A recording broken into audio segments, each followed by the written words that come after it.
ഇന്ന് ഉച്ചയ്ക്കത്തെ ഊണിനുള്ള വിഭവങ്ങളൊക്കെ ഞാൻ ഉണ്ടാക്കാൻ പോവുകയാണ്. അപ്പോൾ മുരിങ്ങയ്ക്കയും തക്കാളിക്കയും കൂടി കറി വെക്കാനായിട്ടാണ്. മുരിങ്ങയ്ക്കയും തക്കാളിക്കും നല്ല വൃത്തിയായിട്ട് കഴുകിക്കൊണ്ട് വരണം. എന്നിട്ടതെല്ലാം അരിഞ്ഞെടുക്കണം.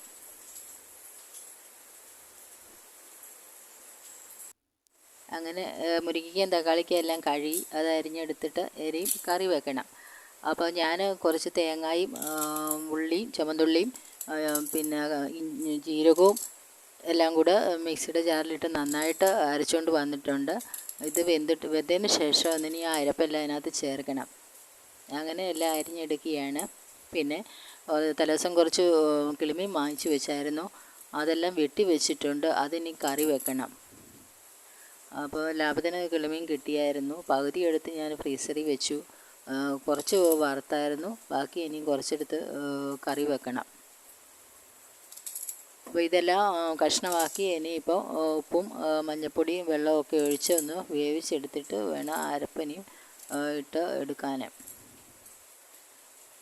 അങ്ങനെ എൻ്റെ വീഡിയോ ഇഷ്ടമായെങ്കിൽ സബ്സ്ക്രൈബ് ചെയ്യാത്തവരൊക്കെ ഒന്ന് സബ്സ്ക്രൈബ് ചെയ്തേക്കണം കേട്ടോ. നല്ല ടേസ്റ്റാണ് മുരിങ്ങയ്ക്കായും തക്കാളിക്കയും കൂടി കറി വെച്ചാൽ. ആ മുരിങ്ങയ്ക്കായുടെയൊക്കെ ഒരു രുചി നല്ലതാണല്ലോ. എല്ലാവർക്കും ഇഷ്ടപ്പെടണമെന്നില്ല, എന്നാലും എനിക്കിഷ്ടമാണ്. അപ്പം നല്ല മുരിങ്ങയ്ക്കയായിരുന്നു, നല്ല പച്ച മുരിങ്ങയ്ക്കയായിരുന്നു കിട്ടിയത്. വിലക്കുറവുണ്ടായിരുന്നു മുരിങ്ങയ്ക്കായ്ക്ക്. അങ്ങനെ എല്ലാം കഴുകി ഇനിയിപ്പം അരിഞ്ഞ് അടുപ്പത്ത് വെക്കണം. അങ്ങനെ അടുപ്പത്ത് വെച്ച് അത് ഉപ്പും കുറച്ച് മഞ്ഞൾപ്പൊടിയും വെള്ളം കൂടി ഒഴിച്ചിട്ട് അടുപ്പത്ത് വെച്ച് അത് വെന്തതിന് ശേഷം നമുക്ക് അരപ്പ് ചേർക്കണം.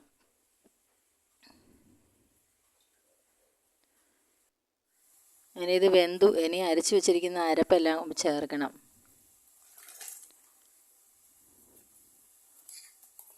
ആവശ്യത്തിന് ഉപ്പ് ഇട്ട് നമുക്കിത് പിന്നെ അതൊന്ന് തിളച്ച് വരുമ്പോഴത്തേക്ക് കടുകും കൂടി വറുത്ത് എടുക്കണം. അപ്പോൾ ഞാൻ ചോറ് വേവിച്ച് വെച്ചിട്ടുണ്ട്.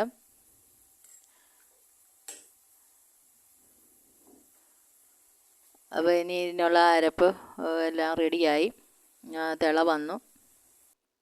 ഇപ്പോൾ ഇനിയും കടുക് വറുക്കണം. അതിന് കടുകെല്ലാം വറുത്ത് അതിനകത്തിട്ടു.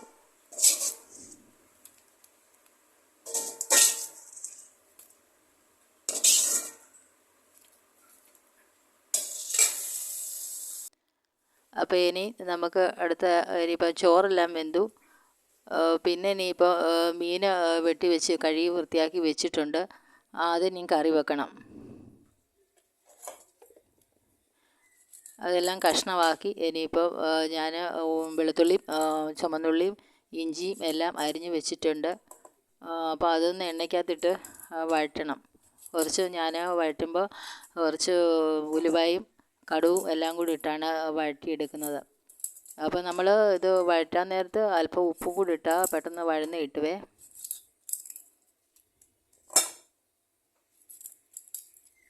നല്ല കിളിമീനായിരുന്നു, നല്ല പച്ച കിളിമീനായിരുന്നേ.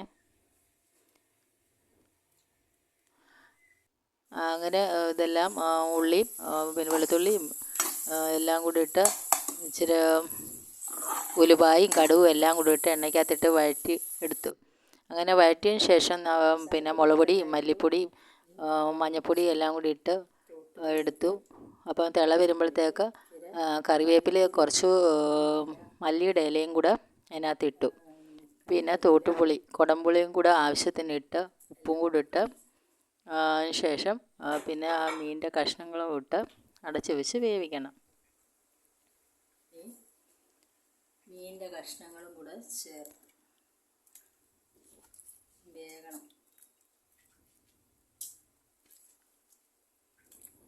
മല്ലിയില ഇടുമ്പോൾ ഒന്നുകൂടെ നമുക്ക് ആ മീനൊക്കെ നല്ല ടേസ്റ്റ് വരും.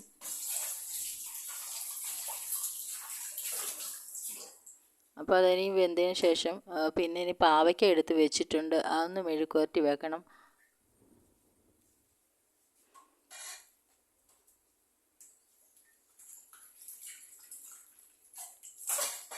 പിന്നെ ഇതിനെ അടച്ച് വെച്ചത് നന്നായിട്ട് വെന്ത് വരണേ.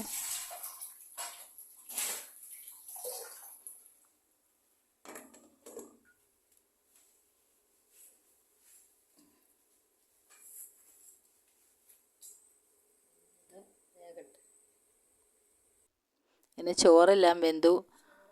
പിന്നെ പാവയ്ക്ക മെഴുക്കുവരട്ടി വെക്കണം. ഇന്ന് ഇത്രയേ ഉള്ളേ.